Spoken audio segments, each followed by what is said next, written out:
We do not lack ability, we lack courage. These are some of the quotes from the book, The Courage to be Disliked. So, I spent 6 hours reading the book, The Courage to be Disliked, and I'm going to tell you what I learned from the book. First of all, the title of The Courage to be Disliked is a clickbaity title, but we're going to talk about some of the important aspects that this book brings. And this book is one of the most sought out books that I would say every single person should read this book. So the idea of this particular book, The Courage to be Disliked, is a conversation between a philosopher and the young man. The young man is the youth, and the youth is you, and the philosopher is this guru that has all the knowledge, and the youth is counter arguing with him based on his own beliefs, and the guru is saying what he thinks. The book needs a lot of open-mindedness and a lot of going back and forth, because I disagree with so many things within the book, but at the end of the day they do make sense. So the youth was speaking for us, and I'm going to tell you some of the things that I learned during the book. So The Courage to be Disliked by 𝐃𝐈𝐒𝐂𝐋𝐀𝐌𝐈𝐄𝐑 is a book that brings about the idea of the psychologist called Alfred Adler. Now, Alfred Adler is one of those psychologists, but he's not very much talked about in that kind of way. So they go around the ideas of what he talked about in terms of the psychology. The book challenges beliefs and ideas that we have within our own selves and counter arguing with them. For example, saying that trauma does not exist. Like, we all know, they all say tap into your trauma, talk about your trauma, be someone that who understands that some of the things, the reactions, the way you talk, the way you speak, the way you understand things are due to a trauma response. But the philosopher is saying that trauma in itself does not exist. Now, you and me would have a conversation about that and say trauma does exist. But let's dive into the book and the things I learned from this book so you better understand it. So if you don't know who I am, my name is Lucy Akao. I'm a serious self-help booker that reads a lot of self-help books, uses the knowledge that I read from the books to encourage you, to give you a bit of knowledge. We talk about it, we discuss about it, and we make life and your life somehow a better place. And if that's what you like, you are free to leave a comment, you are free to like, you're free to subscribe, and you're free not to. You have free will. Okay, so I'm going to divide this video into two aspects: the core concepts out of this book and then the practical aspects of the book. So the first core of the book itself is self-determination and responsibility. And in this, he says that we all have free will. We've all been given the free will, and we can't let our past determine our future. That everything that happened to you in the past is just in the past itself, and the future itself is completely different. Now, a lot of people can argue with that and say that my past was what shapes me to be the better person in the future. But he counters that and says that whatever happened to you in the past is in the past and has nothing to do with the present. The fact that you are the way you are in the present is because you've made a choice and you've put meaning to what has happened in the past to have an implication on you in this current future. So the whole aspect is that you have free will and you have chosen to determine your future or your present right now in regards to your past. Because he also says that with freedom comes a lot of responsibility, and you have the way in which your actions determine everything that is happening now. As much as you want to be upset about anything that happened to you in the past and you want to feel that same way that you want to feel, it says that your actions right now determine how your life is going to be and how your future will be. But it says you not live in the future, you live in the present moment right now. That your true happiness is because that you haven't had the courage to actually be happy, but you're living in the courage of what other people have said. Okay, let's go into the aspect of living in the present moment. He says is one of the most important aspects that is in there. The conversation between the youth and the philosopher, he was saying to him that when something happened to me in the past, in terms of my parents and in terms of things, and the youth was trying to tell him the conversation about that, and then he said to him that trauma does not exist. The youth was like, what do you mean trauma does not exist? He was like, yes, trauma does not exist, but rather our interpretation of the past is what shapes our present behavior by changing the perspective of how we see that kind of way. And that actually got me thinking, because I've been saying to myself that it's because of trauma, it's a trauma response. But then he says that it's not the trauma response that you are responding to, it's literally your decision to allow that trauma to be something that is going to dictate your present right now. It's something that happened to you and is meant to stay wherever it happened, and it's got no determination of you living in the present. The third aspect in this book is all about interpersonal relationships. He first of all says that all problems are interpersonal, and he also brings about the aspect of separation of tasks to be part of your interpersonal sort of relationships. Now let me talk about the aspect of, all the problems that you've got are because of your interpersonal relationships. According to Adler and according to the philosopher, he says that all problems that we have, every single issue that you have, are from issues from the relationships that you have with other people. And the moment you start improving the relationships that you have with other people, then you're going to be able to live in your fulfillment. He also says there is no such thing as enemies. Everybody is our friend and everybody is a comrade. And I'm thinking to myself, I've got enemies. He says there's no such thing as enemies. It all comes down to interpersonal relationships with people. This aspect of saying that, oh, my enemies are going to come to kill me. The enemy of my enemy is my enemy. That kind of aspect. He says, no, there's no such thing as you having enemies. Everybody is your friend, and some people, you also term them as comrades. And it says that if you are able to understand the aspect of those interpersonal relationships, that all problems come from people, then you would be much more better in living a happier life. And this is absolutely true. I was reading the book about having difficult conversations, and in that book, Having Difficult Conversations, it does talk about that main aspect of people, the relationships, the conversations we have with people. The same thing when I read the book of How to Win and Influence People. That particular book by Kuhlman is a very good book, because it tells you in order for you to influence people is the kind of relationships, the conflicts that you have with other people. Also, when I read the book The Diary of a CEO, the one important aspect is about people, the conversations, the way to influence them, the way to talk to them, the way to approach them, that you don't give buts. Even when you're having a conversation with someone that you don't agree about something, you don't come to them with an aspect of like, but I don't disagree. You always acknowledge what they have said and respect what they have said, but don't use the word but, I just said but always add in the spin of, if we look at it in this perspective, or we inject this, or there is evidence that says something different to what you said, then it creates a much more better understanding and a much more better way. Every kind of self-help book that I've loved personally does bring up the aspect of interpersonal relationships. When it comes to jobs, when it's coming to meeting people, it's your interpersonal behaviors and skills that can create better relationships or not, because it springs into the aspect of separation of tasks. So there was this major conversation that the youth was having with the philosopher, and he was saying to him that if people say negative things about me, and they talk about me, and they don't like me, and they say all these kind of aspects, he came down to him and he said that at the end of the day, it's your interpersonal relationships. He was like, what do you mean it's my interpersonal relationships? He said you need to learn the aspect of separation of tasks. And he said that separation of tasks is understanding that what people think about you, what people say about you is their tasks, And he explained to him and he said, what people think about you, say about you, and feel about you is their task.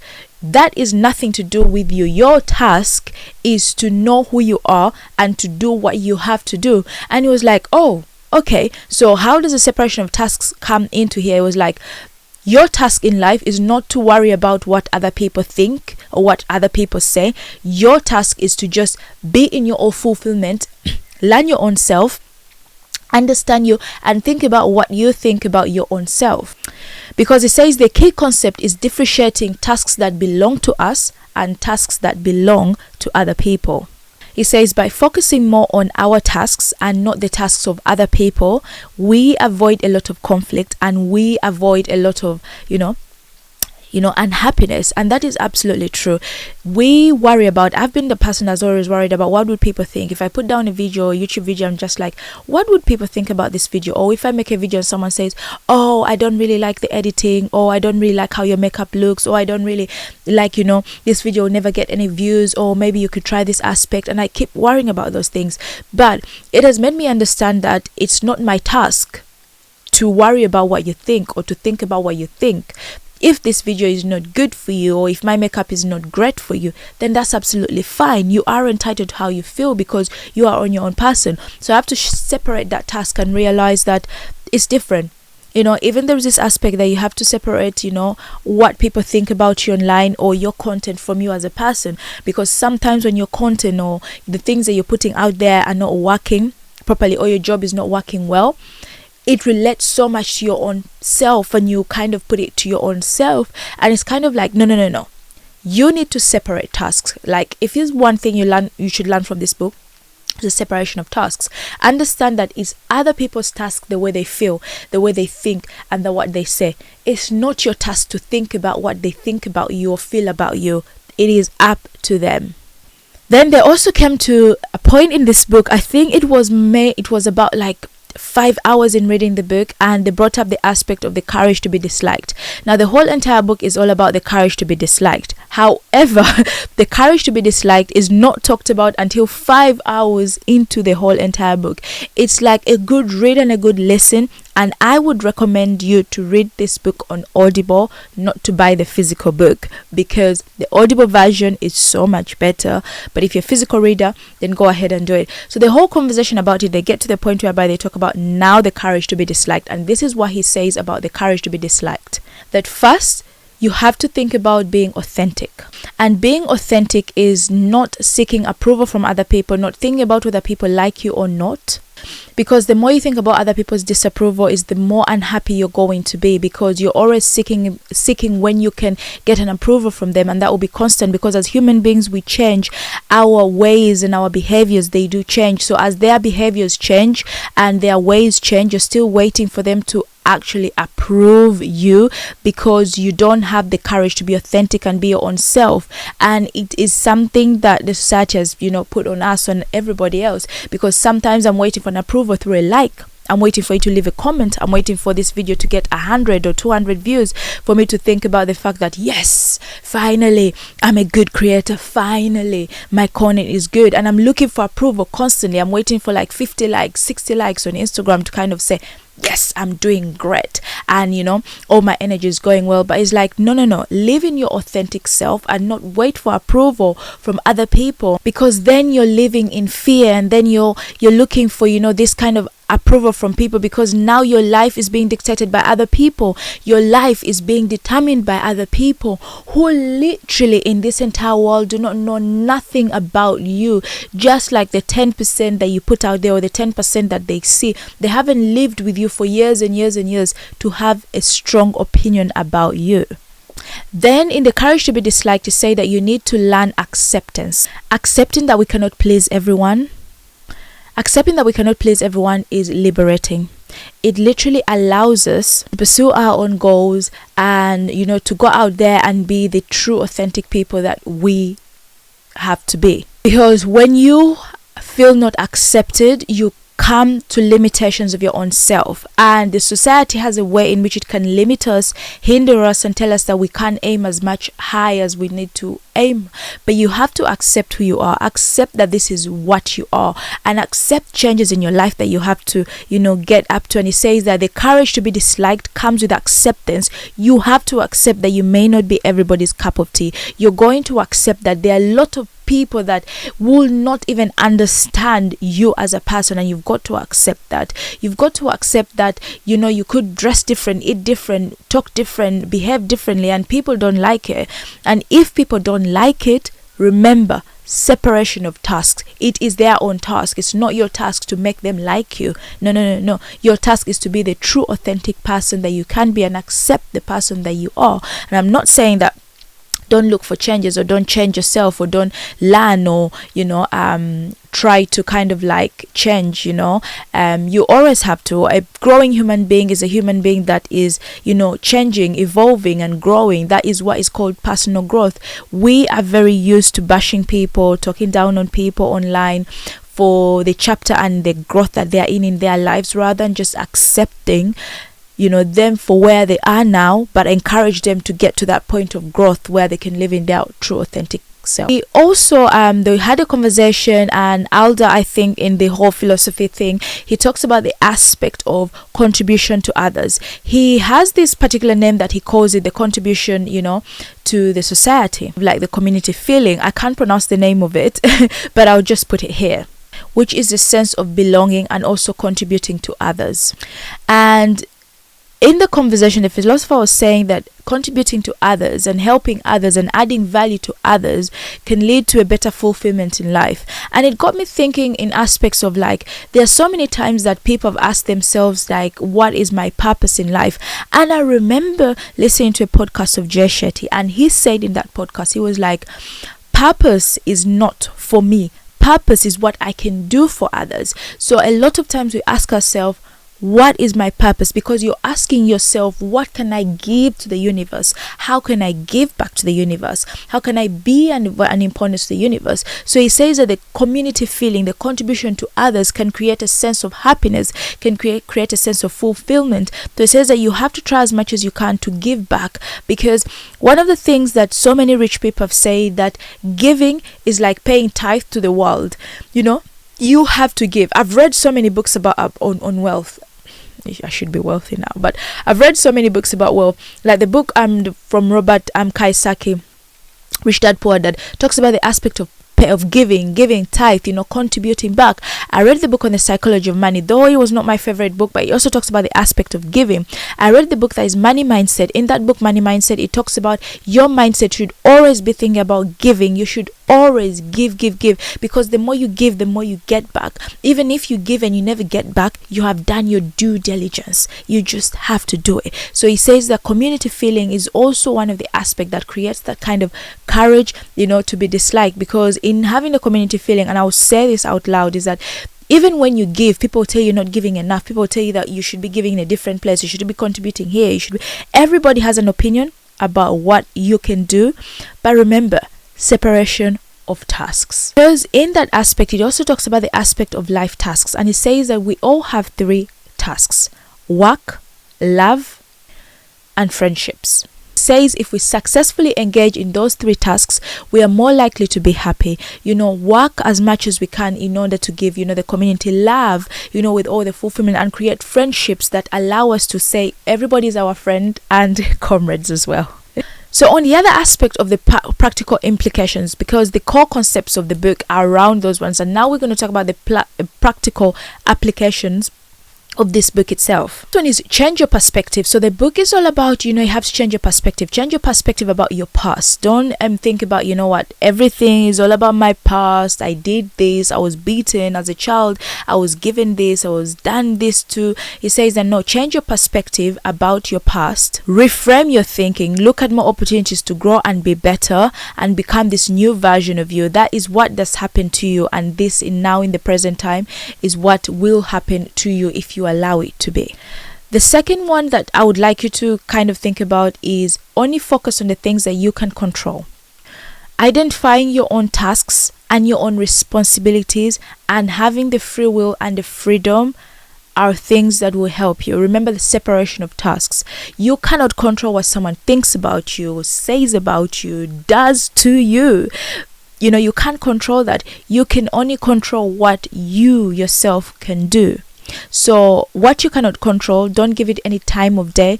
It doesn't deserve your energy at all. Also building genuine relationships, like relationships that allow you to grow, relationships that allow you to flourish. Don't beat down yourself because you have chosen bad friends or you've had bad company or bad people have come in your life. No, you can't put yourself down for that. But it's about building better relationships, because with growth comes understanding that this did not work. Let me build something better. I remember I was watching a YouTuber that said that she remembers that every single time she used to be around these particular friends, she always felt a certain sense of discomfort, a certain sense of not feeling, you know, good, like very squashed in, like to be a certain kind of way. But then when she went home, or when she went to the spa, when she went to the gym, she felt different. She was like, because those people were not the right people, the right friendships, I felt always uncomfortable around them. And it also it brings you to the aspect of like, pay attention to the relationships of the people that you've had around you for a very long time. And in here, the philosopher himself, he emphasizes what relationships are, and the aspect of him saying that no one is your enemy, everybody is your friend, is so important, that you have to see everybody as your friend rather than an enemy. That you can't create these ideas of like, everybody's against me, I hate people, I need to, you know, kind of let everyone know is like your interpersonal skills down the roof, separation of tasks out of the way. How are you going to live a happy life if you can't be authentic, you can't accept yourself, you can't separate tasks, you can't work on your interpersonal skills, and you can't take responsibility of things that have happened to you in your life? So the other practical thing is that don't look at your traumas as something that is gonna be a boundary in your life, because it emphasizes this point. And there's so many people that just because I've come from a broken family doesn't mean that they can't create better families. That people have come from divorced families, and they have created better families, or they have come from abuse to be these blossom, beautiful, amazing people.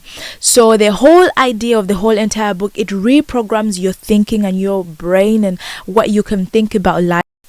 And the last practical application out of this book was the contribution to the community, which I've kind of talked about, but in aspects of like, don't think about people of like, what can I get from them, but more of what can I give for them, because one of the greatest achievement of life is knowing that you have changed just one life. It doesn't matter if you've changed so many people. Like if I'm doing my YouTube videos and no one comments or no one likes, but one person just says, oh my god, this video has changed my perspective, I know I have created a change, somewhere or somehow. Someone says, oh my god, your videos created a lot of healing. And I get that so much on my TikTok videos, whereby so many people say that, oh my god, people write to me and say to me, my relationship that I was in 5 years ago, it has ended because of how you made me think and feel about myself.